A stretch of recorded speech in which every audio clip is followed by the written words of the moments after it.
first. I'm a believer who happens to say, because it lines up with my faith. You know, I love how God sets examples up for us just around the world of his presence and what he means by his presence in a family structure, his presence in a heart, and his presence in a mind. I love how there's certain people who can come to mind as we ponder on the reality of his presence, the evidence of him. An example of who I think of when I think of the presence of a generational blessing is the Winans family. And while I don't want to set them up on a pedestal and say, oh my gosh, it's them who is so amazing, it's really God's hand and the agreement with his word that comes to pass for me, where it's like I can look at that family and tell that somebody in the past carried a cross. Somebody in the past said no to an offer from the enemy. Somebody in the past did the harder thing.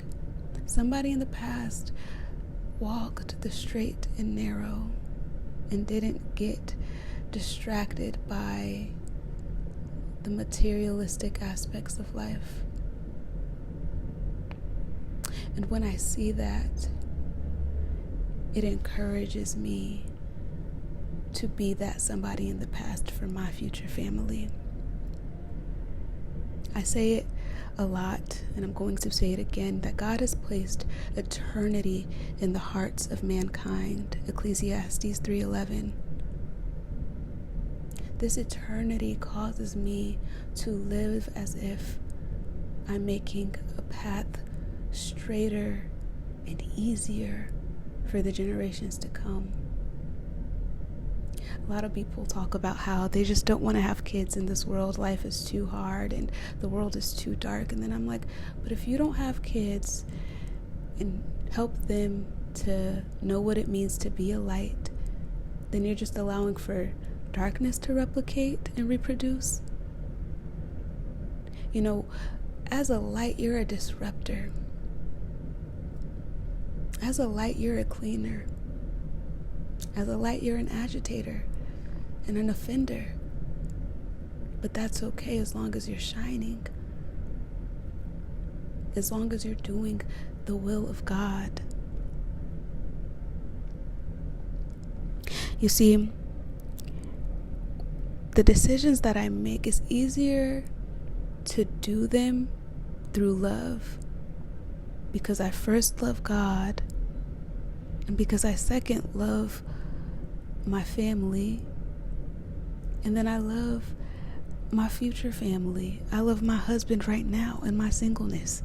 I love my kids right now in my ain't doing nothing to have no kids-ness. Come on now. I love them all right now. Everything that I do, God has regulated my mind to operate and do everything in love. And by doing so, it's like this love for God, this love for others, this love for myself. And I had to fight to get that love for self back. But I'm saying all of this to say that we have to set a tone and to know that our actions are not secluded, but our actions matter. In Deuteronomy, God goes on to say that he will carry out a curse to the third and fourth, or the fifth and sixth, to the second and third generations down the line will feel the effect of your actions today. The side you decide to stand on today, the cross that you decide to carry today, it blesses your future children. It blesses the future generations. It blesses. So it's a call to walk with him, to live holy and to obey him. Is not a call that is superficial and independent, but it is a call, and by independent, because it's independent meaning is you and God on the straight and narrow. But it's not independent in an isolating manner where your action doesn't affect anyone else. There's a ripple effect of you shining your light. There's a ripple effect of you speaking the truth in spite of the world preferring a lie. There's a ripple effect. There is a ripple effect.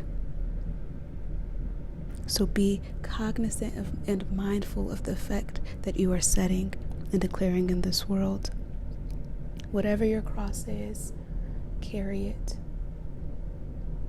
Cast your cares and your burdens on the Lord, for He cares for you, but carry your cross. Carry your cross. Carry your cross. It is not just for you.